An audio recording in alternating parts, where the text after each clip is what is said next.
Yummy, so good. Hello, I'm going to take you into my little vegetable garden in a while. Flowers too. I'm not going to give you a tour of my whole garden, but I'd like you to see what some of the things I have growing for food.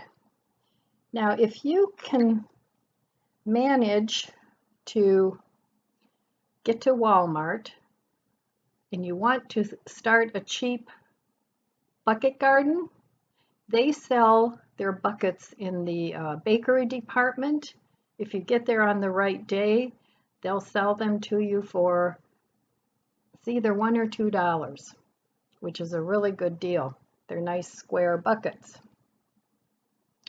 So another way you can grow a vegetable garden for really cheap, you can actually their buckets online, if you order their buckets online, they're only $2 or $3. They're not very expensive, and you don't have to fill the bucket all with dirt.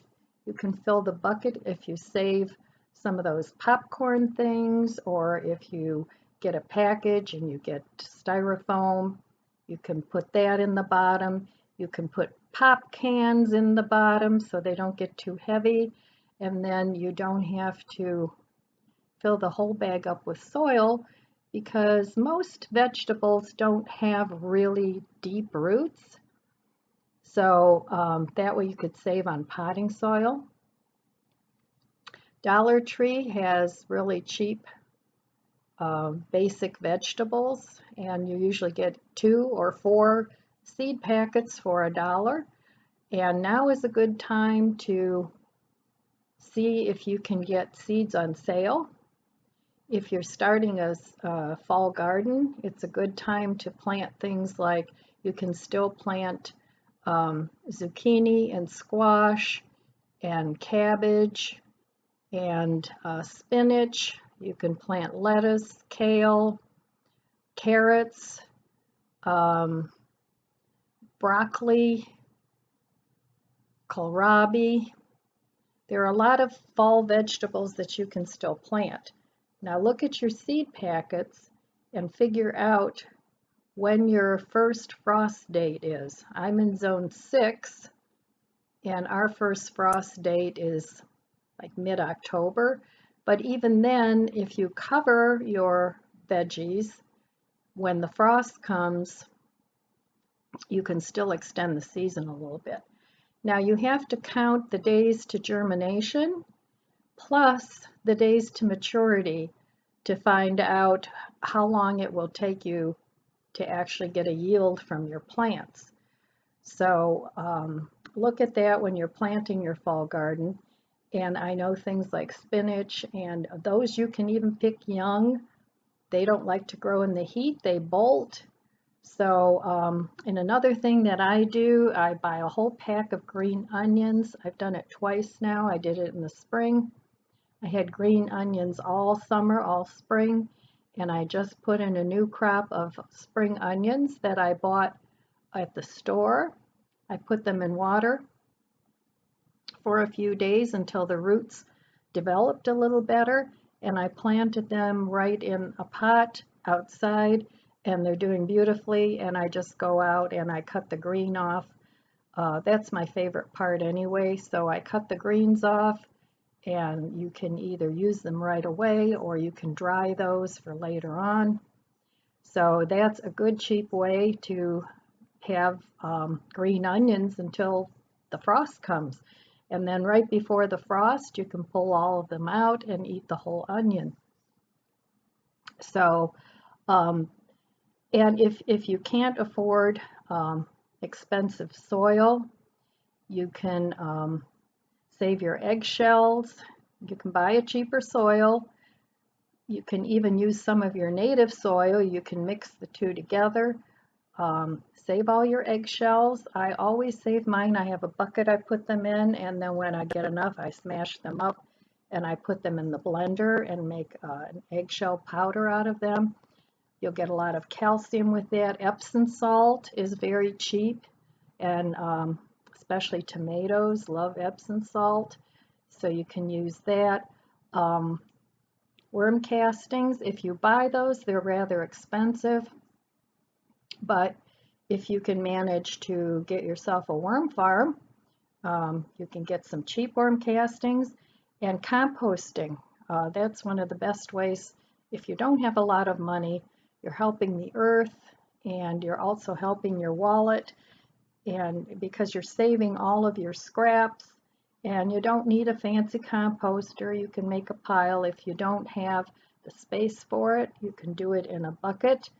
You can look up online how to do bokashi, and that you can pretty much compost anything. I have a bokashi bucket that I haven't used yet because I have an outdoor composter and I do have an indoor worm farm. And I will use the bokashi in the winter when I don't feel like trekking outside to my other composter. So there are ways to get cheap gardening material. You don't have to spend hundreds and hundreds of dollars.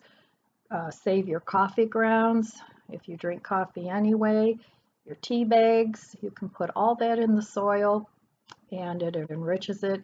If you happen to live somewhere where you can get leaves, you can chop those up. And in the fall, when your garden is done, you can cover your pots with grass or chopped up leaves, and it will compost over the winter and add that to the soil. So if your soil's too heavy, you can add some sand or something to it. So there are all kinds of things that you can do for cheap gardening. It doesn't have to cost you an arm and a leg. And once you get everything established, then every year you will only have to add some amendments to the soil. Compost. Compost is not expensive. You can buy bags of compost at Home Depot, and it's only like $3 or $4 a bag. So anyway, those are some of my thoughts on cheap gardening. So without further ado, let's go out to my garden and I'll show you a few of the things that I'm growing. Friends, I just wanted to show you, give you a couple of ideas here. If you are on a very low income, consider buying a couple of very large pots. If you happen to have a balcony or even a tiny outdoor space, you can grow some food. Now here I have some Malabar spinach. It's very tasty. It's a vine. It's just now starting to grow a little bigger because this tomato and cucumber are almost finished. Sorry about the plane. And here I have a cucumber growing, and I have several tomatoes that are still going to be producing on this plant. This happens to be a very tall plant. I have one that's almost ready here, and several more tomatoes coming up here. So this one little pot is growing a lot of food. And back here, I have a cucumber. So I planted a cucumber, a tomato, and the Malabar spinach in this pot. And I have gotten quite a few cucumbers and tomatoes off of this. And over here right next to it, I have another small pot. And this particular one has cherry tomatoes. They're actually grape tomatoes growing. So, and I've gotten quite a few grape tomatoes off of this. Now over here I have a second pot with the same things in it. Now this particular cucumber and tomato is almost done. It's a different kind of tomato. But I do have a very large tomato in here that hasn't turned red yet. But this one is pretty much done. And I see a couple of cucumbers on there, but it still has some blossoms. But I have some Malabar spinach on this one too. But this one will be done soon because it's a determinate tomato. So back here I have one of these city picker boxes. They don't take up much room. They're maybe 2 feet by 3 feet, and I have a couple of eggplants growing in here, and I still have some blossoms growing, so we'll get some eggplants out of that. And I actually have 6 of these back here. But, and I have some cabbage growing over there. It's kind of getting eaten up. I need to get in this garden and do a little maintenance. But, and then I have some more cherry tomatoes back there. We're inundated with a flight pattern today. So, I have several cabbages growing. I need to get in here and do some spraying. I have some walking onions here. I just planted those this year. I'm hoping they come back. And here I have a zucchini. Now this is just a squash, a summer squash that really, I don't know why, but I had a couple of squash, but plenty of male flowers, hardly any female flowers. So I don't know what's going on with that. Some things grow well, some things don't. Here I have a lot of kale growing. This came back from last year. So if I want a salad, I can come out here and get myself a kale salad. And I have my canis is blooming. And over here I have my little tropical oasis. And I have a couple of really tall cannas blooming there. And over here I have some climbing flowers. So even if you I live in a townhouse with not a big yard at all. So even if you only have a tiny, tiny place to grow things, I would encourage you to get some big pots and stick some, at least cucumbers and tomatoes in. Now this part of my garden, I've crammed in as much garden as I could in this small space. And this doesn't look like much right now because I just pulled everything out of here. This is my fall garden. I'm going to grow beans and carrots and all different kinds of things back here. I just planted these and I have a couple more tomatoes growing. And so we'll see what comes up. And just for the heck of it, I had some potatoes with chits on them. So I planted them. They probably won't produce potatoes anymore because it was pretty late when I put them in. But what the heck, I'll give it a go. So all these I put seeds in a couple days ago. They haven't come up yet, but we'll see what I get out of it. And then I have more bags here. So if you can, if you have any space at all, try and plant yourself a garden. And here is a beautiful dahlia. What a beautiful color. They don't last long, only a couple days, but they sure are pretty when they do bloom. So here are my elephant ears. I want to save all these and plant them again next year. I have a lot of bulbs and things that I planted, and I have a lot of flowers back here. And the planes are just coming one after the other here today. I also got some begonia bulbs, and those are starting to come up and bloom. And I stuck those in with some impatiens. So this is just a little garden that I have fenced off from the dogs. And that's why I have the fence there. And Tom got me this wind spinner for Christmas. It lights up. So it's a fun thing to have. So these are some of the tomatoes that I've gotten out of my garden. And I get 1 or 2 every couple days. And these are huge. These are super sauce. And I forget what kind this is, but this is actually the size I like. It's enough for 1 sandwich. And then I have my little grape tomatoes. So if you can, plant yourself a garden. So I cleaned up my little garden back here. You can see it much better now. These are my city picker boxes. I put some of these little edger things on there just to make them a little higher because they're not very deep, maybe about 6 inches. So I got all this cleaned up. I cut off a lot of the eaten up leaves. I have to spray it and pulled all the weeds. So it looks much, much, much better. And now I see what I have. And I'm going to try and leave some of these things are still in the ground because they're growing in the shade. They take much longer to mature. So I don't know if I'll get any more yield out of any of these things, but I'll give it a try.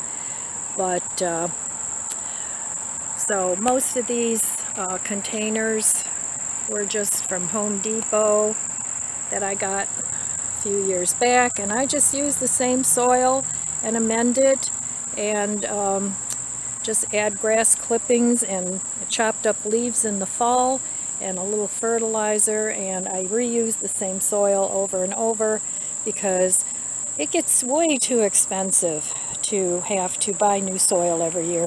I know a lot of places do suggest that, but I get some nice plants. So anyway, it was a productive day. I got everything done that I wanted to do in the garden, and that's it for now. Here are some of the things I've grown the last few days. I grew a couple of eggplants, a beautiful cucumber, and all these tomatoes. So this is enough food for me for a week. And it didn't cost me a lot to grow it. Some ideas of what I could make with this food. I could make eggplant parmesan, cucumber, and tomato salad. I could make a tomato sauce with some pasta, all kinds of things. I can put these tomatoes in a salad. So use your imagination. You can make some baba ganoush with the eggplant. You could put some cucumber in your water to flavor your water. You could make some salsa out of the tomatoes if you have some peppers too, and onions. So growing your own food is worthwhile. So gardening is a really great hobby, and it saves you a lot of money once you get everything established. The initial cost of it is a little bit more, but like I said, there are cheaper ways to do it. It can be more productive than beautiful, but I've seen a lot of YouTube videos where they've taken really cheap things and made it really nice. So check out YouTube gardening videos. Um, Gardening is really good for you as well. It's a good form of exercise. It's good for depression. It's good for boredom. If you have a handicap, you can raise up your garden. Look around at the thrift stores for some cheap little tables or something that you can use, and put those outside of your back door or whatever. And there's a lot of things that you can do even if you're handicapped. So give gardening a try. If you're having a hard time finding pots, you can always get buckets at walmart.com. Dollar Tree always has buckets. Their cleaning buckets are great um, for your plants. Just make sure you drill some holes in them. And so there you have it. Anyway, if you have any questions, leave me a comment below. I'd be happy to answer anything that I can if I know. A couple of good cheap gardening sites you could check out on YouTube. One of them is Gardening with Skinny Boy Randy. I've mentioned him before. Another one is, can't remember the name of it. Gardening with, I'll leave it down below. Anyway, it's a lady in California that gardens in totes, and she has a tote rainbow garden, and she uses the garden chairs, the plastic garden chairs, and she puts her totes in there, and she puts all kinds of scraps and things in the bottom of her totes, and she grows her food. So give that channel a look too if you're looking for cheap gardening ideas. All right, my friends, I don't want this video to get too long, and I have some gardening to do anyway, so I will see you next time. I love you guys. Take care of yourself, take care of others, and God bless you. See you next time. If you enjoyed this video, please subscribe, comment, and like. Thanks for watching.